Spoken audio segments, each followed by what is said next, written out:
How about this quote from Mike Mayock? Let's read it here. We've assembled 53 players. We think we're going to be a pretty good football team. We're not hiding from expectations. I think John Gruden and I will both tell you we feel like we need to be a playoff team this year. And I don't think there's any doubt about that. And you guys are all going to put that in your headlines, and I understand it. But that's what the expectation is. We think we've done the infrastructure work necessary to put us in position. We've got to take care of business. So he's saying our roster's good enough. He's saying now it's – he's not saying – I don't think he's saying like now it's on John. But he's saying now it's like the team that's out there should be good enough, period. And if it is, we'll all be partying at Mark Davis's house. And there's plenty of room for everybody. What you see is like a 1,000, like room for, 50 cars or something. Obviously he's going to throw events there. My favorite part of the article I read about it was like, it does not have a dedicated man cave. And I'm like, of course, the whole thing is a man cave. Look at this house. No, who? When someone first sent me the picture, you know what I thought? I thought that was their offices. I did too. I was like, that's the facility, and it's like, no, it's his house. I was like, is that a moat? No, it's like a pool. It's like a wraparound pool. The whole house. Pretty cool. Probably pretty cool. Yeah. But yeah, I mean, what else is he gonna say at this point? Like, we're just another year of growth, and next year, he kind of had to say it. The problem is, do they believe that? Do they truly think they're a playoff team? Because you just look around the conference, they played just the way their schedule set up last year. Like, they played a lot of the fringe wildcard teams, right? And the teams that ultimately did. They didn't finish close to the playoffs. So can they make a 3-game? It took 11 games, right, to make the playoffs. And then you'd be like, well, they would have been the next team. The Dolphins actually were right there at 10. And the Dolphins, we saw, it was kind of a coin flip game, and they easily could have won it, but that even if you win that game, then so you get 9 and they get 9, and it still would have taken 11 to get in, right? So that game was not the deciding factor of you getting in the dance or not. So I do think that the gap is pretty wide, especially when you factor in, like, people get mad. They go, well, you make excuses for one but not the other. Well, the Niners had a lot of injuries last year. If Jimmy Garoppolo had played the whole season and they won 6 games, I mean, like, yeah, they probably shouldn't have brought everyone back. But that wasn't the case. The case with the Raiders is Derek's basically played every game the last couple of years. I guess he hurt his groin, and Mariota started the one game. Pretty good. But for the most part, like, Derek's been very available, and really, credit to him, and Gruden deserves credit, resurrected his career. Because after the injury, I'd say it definitely bounced back. Yeah, it wasn't dead, but it was a strong bounce back. Like, now where he's valued. Now he's worth, on the open market, a first-round pick. He's worth, like, let's face it, if he's getting a contract. Guy, is Derek Carr a $35 million quarterback? It'd be hard to say no. Yeah, so you have a $35, $40 million quarterback.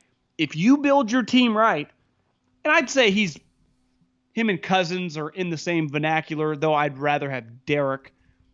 If you build your team right, Cousins goes to the playoffs with Minnesota, right?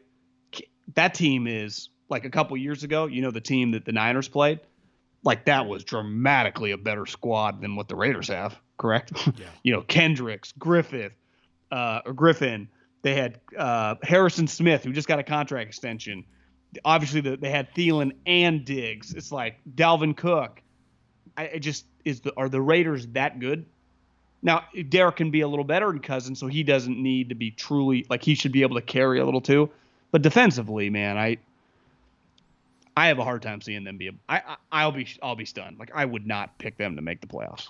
No, well, their schedule makes. I would say it would be an incredible. I'll give Gruden a lot of credit if he can make the playoffs with this team. Actually, that's the way I'd look at it.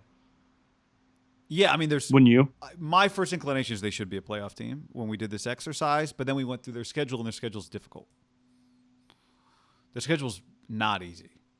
So it starts so hard, and their conference is very good, and their division is good. Like, it's just so yeah. If they make the playoffs, they will. They are not going to be able to just kind of ho hum their way to the postseason this year. They'll have to be explosive on offense, consistent on offense, and average-ish on defense. And average-ish is a major upgrade. Like, average on defense would be an incredible improvement, right? Like, if they're average on defense, they might have the defensive coordinator of the year because of how bad they've been. And let's face it, you play on Monday Night Football, And they excelled last year. Remember week 2 against the Saints? I thought they were going to get their ass kicked, and they kicked their ass. I mean, they kind of took it to them. Is it going to be a little harder against Lamar? I mean, Drew couldn't. Yeah, really I mean, throw. Lamar's got no. Like, is everybody hurt on that team around Lamar Jackson right now? No, I saw Hollywood's back. Sammy's back. Bateman he's got surgery, so he's out. Okay. Mark Andrews. I saw that Warren Sharp said that Gus Edwards, when they do like the pistol, one of their run formations, Gus was dramatically better at it than JK. Not saying that JK is not a better player, but one of their formations, like Gus is made for it. So it's like, I guess they've had 5 different rushing leaders the last 5 years, So it's just kind of their scheme with Lamar. Being the running back with Lamar, yeah. This is, I think part of this, when you go back to the original quote from Mayock. But that would be a pretty big upset, I'd say, Monday Night Football if they beat the Ravens, right? It would feel pretty big. It'd feel like a big win. They do that, it's like, wait, is this team maybe they are making the playoffs. Then you have to, because the schedule, we go through the schedule and pick win-loss, coin flip, whatever, but that's just paper. Like, you get to play the games. It's cliche, but it's really true. So you beat the Ravens. And if we did the schedule exercise after they beat the Ravens, then we start looking at games differently. It would change the way you look at them.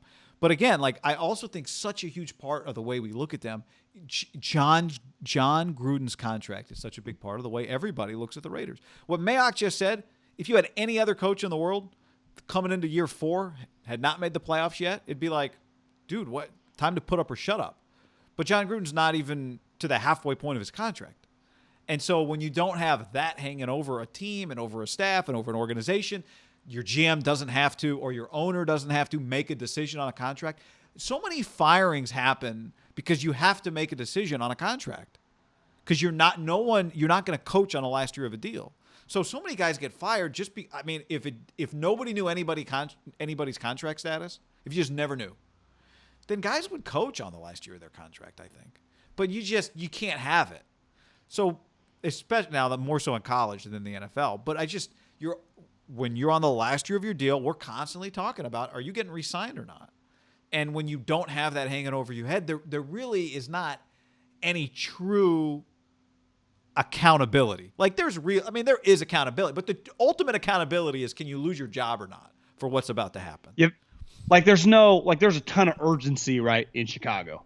Like, if they go 7-10, like, everyone's going to get fired, and everyone knows it. There's a ton of urgency in Arizona.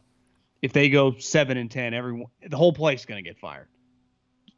No one's going to get fired. Yeah. I mean, now again, and I'm not saying there's not. Could be a coach or something. Well, certainly no one's getting fired in Oakland. You're right about that. Yeah.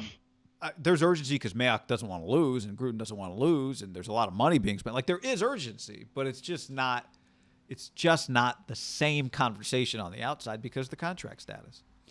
Yeah, I think it's fair to say there's natural urgency given the sport and how important every game is in every, I would say, Division I football program, right? If you walked into any building, whether it's USC or whether it's Alabama, it would all feel pretty tight, right? The NFL is no different. But, like, you see Jimbo just got a 10-year, $100 million added extension. And Jimbo's original contract was how long? Like 7 or 8? I thought it was 7 for 70 or something. Yeah. Yeah, it was huge. So he's going to get 17 and 170. But, like, I bet Jimbo's on edge right now, right? Just big season for them, and that's probably but no one's like, God, if we don't get it done week 2, we're fucked. If you're a Jimbo's guy, you're like, God damn, we're good for a while, right? And that's the balance of giving the 10-year contract.